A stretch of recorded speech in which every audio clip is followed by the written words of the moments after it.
They're ready. So I come in to give you your delicious warm soapy enema. What happens? My gallbladder acts up and I get rushed to the hospital. You don't remember this, do you? Disappointed I missed it. Well, not to be disappointed any longer, sweetheart, because I have here for you the Rose Vitamin IOU One Warm Soapy Enema. You could cash it in anytime. This way I know I'll see you in the future. How about after the show? You're on. You're on? One last question. Quarterback controversy. Browning Nagel, Kenny O'Brien. Who has the better butt cleavage? Browning's nickname's actually Meat, so... Meat? Myron, we get him here next week. My producer's calling. We'll see you here again, Jeff. Thank you. Thank you. Rose Vitamin, Sports Lady. Bye-bye. Guests of Rose Biederman receive vibrator phone. Vibrator phone for when you just have to talk into a big plastic dick. Yeah. Norm, there's a call for you on the vibrator phone. It must be an important call. Hello? This is Norm.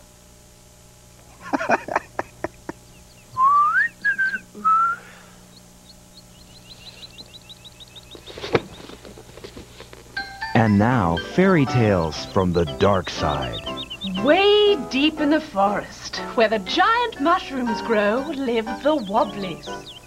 Wobblies are small, furry creatures that walk on their hind legs. Wobblies like cupcakes, singing and dancing and sunning themselves.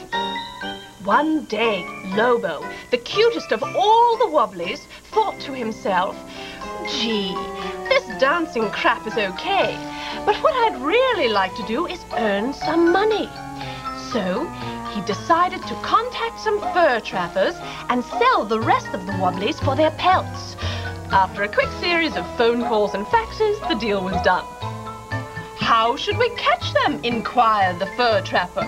"Club them like baby seals," answered Lobo, "'cause everyone knows that Wobblies are twice as dumb as shit, and they have no access to protective headgear." The Wobblies were eating cupcakes and dancing as always when several large men with bats showed up. The men wore blood-stained coveralls and their names were neatly embroidered over their pockets. "Can we help you launder your clothes?" asked the first Wobbly. "No, thanks," said the man, who began to bash the Wobbly with his bat. Bat, bat, bat, he went. In a few moments, the fur trappers had pretty much clubbed all the Wobblies. The men were exhausted and began to eat the cupcakes that had fallen on the ground. The head fur trapper went over to Lobo and said, "Here's your money," and handed him a check. "A check?" exclaimed Lobo. "A check?" shouted Lobo. "We said cash, and I'm going to hold you to it, you big prick." "Oh, then cash it'll be," chuckled the fur trapper. Lobo parked himself under a giant mushroom and began to drink heavily. Many years later, Lobo is sitting underneath the same mushroom, reading an old copy of Hustler magazine. This particular issue claims that a certain woman's vaginal muscles are so strong they can lift a 10-pound barbell. Lobo is now quiet. He thinks to himself, "I miss all my Wobbly friends. But if I had it to do all over again, I'd hold out for more cash and more liquor." Be sure to join us next time when I tell the story of the princess who could shit a basketball.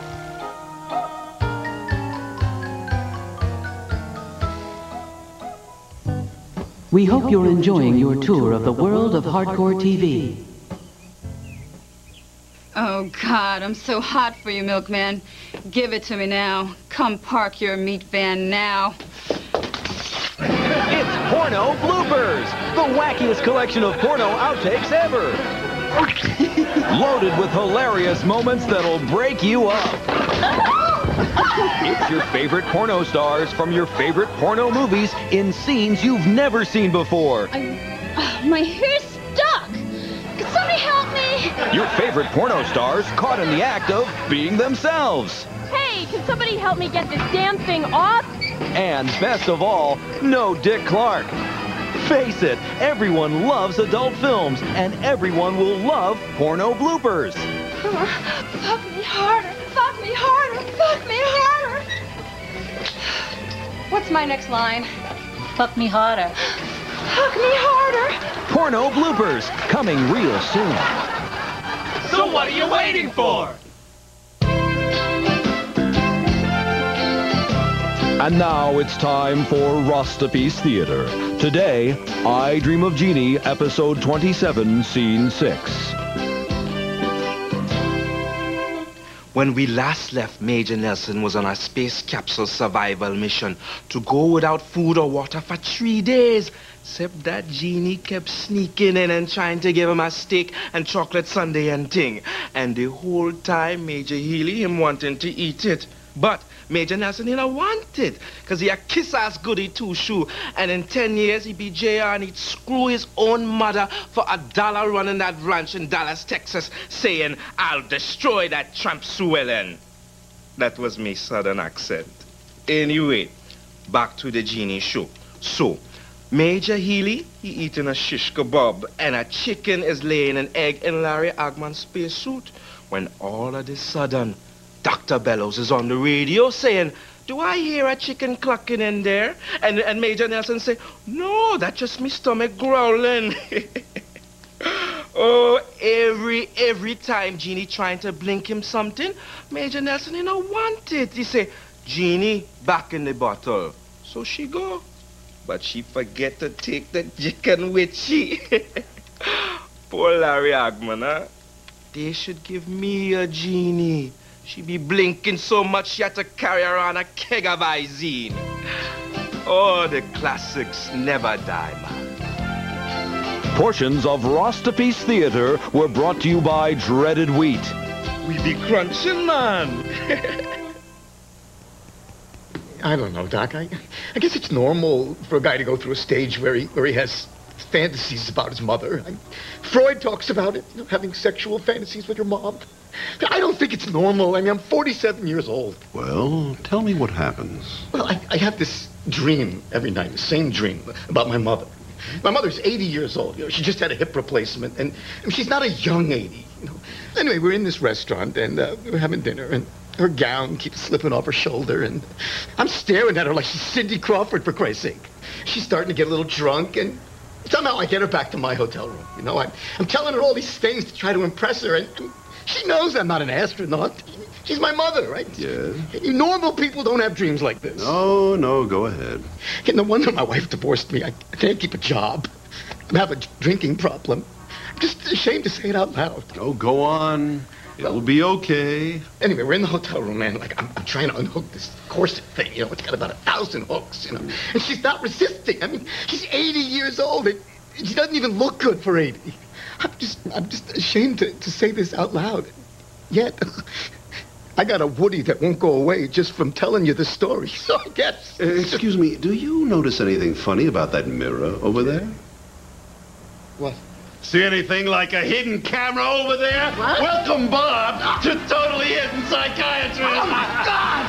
This is on television? Oh, no. Wait. You didn't say anything too embarrassing. As a matter of fact, we got your mom right here in the audience. Mom! No! Come on, give him a kiss. I'm sorry, Mom. No. Come on, Mom, give him a kiss. Totally Hidden Psychiatrist. Next week, Totally Hidden Physical. You're not really like Dr. Feinberg. Oh, really? In what way? Well, when Dr. Feinberg examines me, he doesn't usually have 3 high school kids snickering behind him. Man waist deep in Kool-Aid will not be seen tonight so that we may bring you the following other thing. From Brooklyn Heights down to Times Square, she doesn't mind if people stare, 'cause she's not wearing underwear. She's Cindy Sex Talk. Hi, this is Cindy from Cindy Sex Talk. But you know what? I don't have any guests today. So, I guess I'll just have to take some calls. Okay. Hello, line number 1. Hi, Cindy. Since you don't have any guests today, I'm going to read you some letters you got about your show, okay?